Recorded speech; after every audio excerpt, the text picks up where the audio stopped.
I'm a dancing master. I'm skillful, pretty, fast, artistic, creative, rhythmatic, classy, unique. In other words, I'm pretty. He kept telling you, I'm the greatest. Ain't nobody can beat me. I'm the greatest. In the ring, he was almost a miracle man. I mean, he would win fights against a Liston and a Foreman that no one gave him a chance. He was great before a fight, he was great in the fight and after the fight. We didn't know that we got spoiled.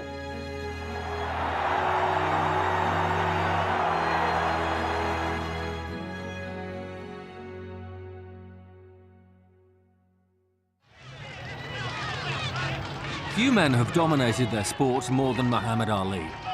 But this was a champion, an athlete, a star, with a unique magnetism, a man directly associated with his times. Muhammad Ali's legacy will be as one of the greatest fighters of all time, and more than that, in many respects, as a towering social, political, and even religious figure. I think he attracted the masses. I think he just wasn't just a fighter, he was a figure. Ali was born Cassius Marcellus Clay in January 1942 in Louisville, Kentucky. Not naturally bright as a young boy, Cassius drifted into his eventual profession by chance. When he was 12 years old, he rode his brand new red Schwinn bicycle to a black home expo. Left my bicycle outside. It was a rainy night, I remember, and came back, it was stolen, so I asked the man where could I find the nearest policeman. He told me a fellow by the name of Joe Martin, who's downstairs in Columbia Training Center. So I went down and reported my bicycle, and I asked him could I learn how to box so I could beat the guy up if I catch him.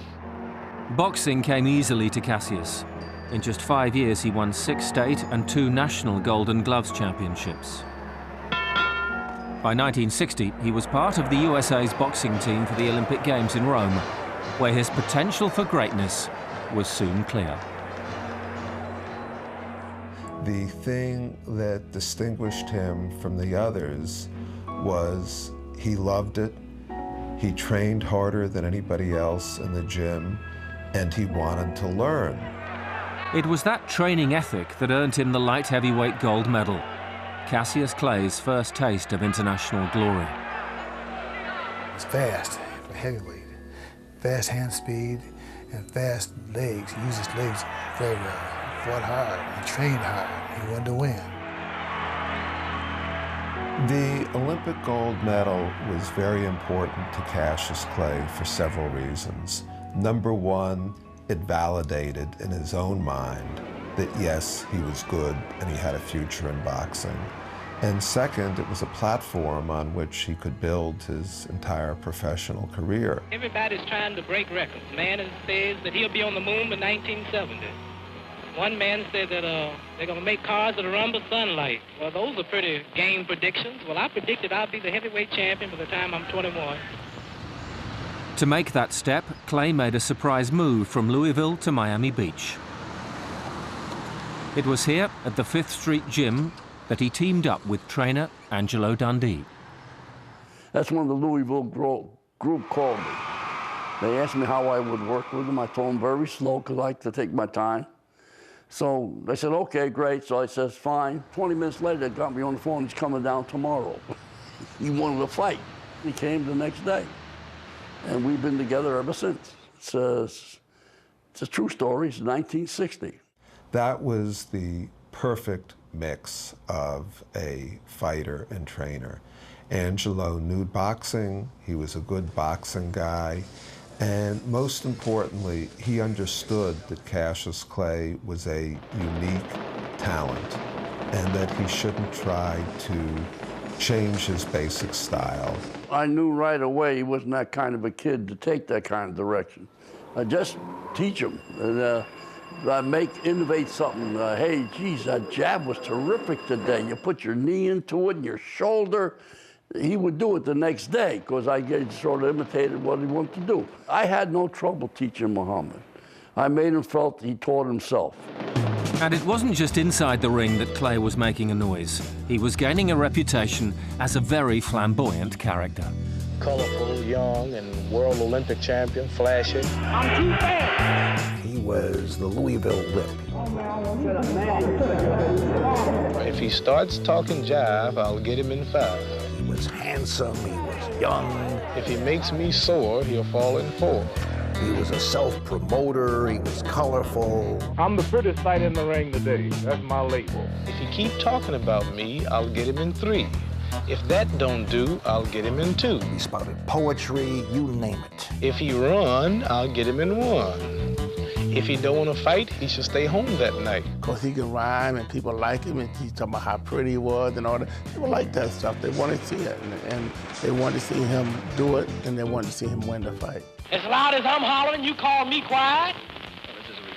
I'm hollering loud because I can back up every word. And I'll whoop any man in the world, and I want everybody out there on TV to know it. I am the greatest.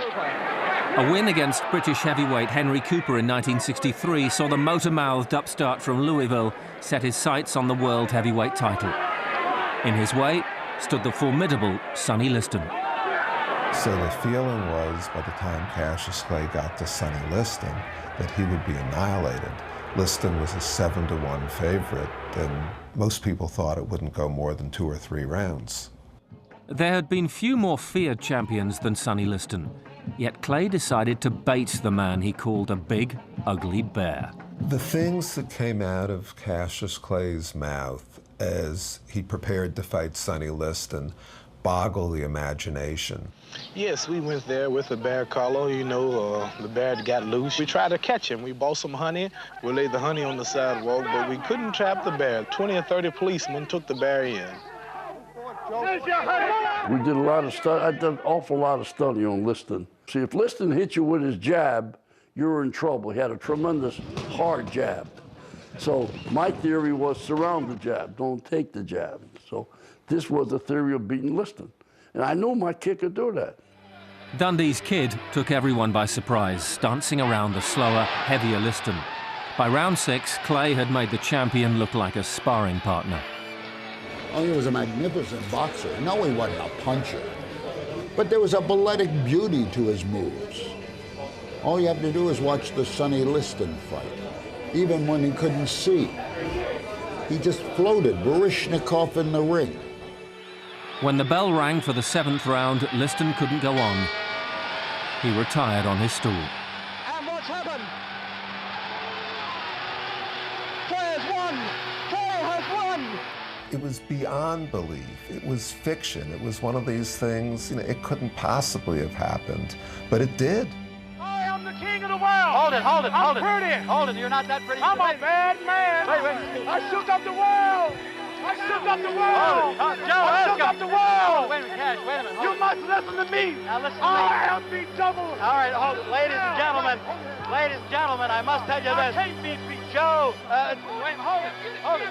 They're booing the champ, but I don't think so. All right, tell us this. All right, Cash. Thank you. I've always said that I was the uncrowned champion, and I always had the feeling that I was the champion. As a matter of fact, I knew I was the champion before the fight, but nothing is like having the really owning the title and being recognized as the champion. What the new champion did next truly shook up the world. 2 days after the fight, Cassius Clay announced he was a member of the religious sect, the Nation of Islam, run by the controversial Elijah Muhammad. About a week after that, Elijah Muhammad gave him the name Muhammad Ali, and things were never the same again for Ali or for America. That's my original name. That's a black man name. Cassius Clay was my slave name. I'm no longer a slave. He was an entertainer. Now he joins the Nation of Islam, and suddenly he becomes an ominous, threatening presence.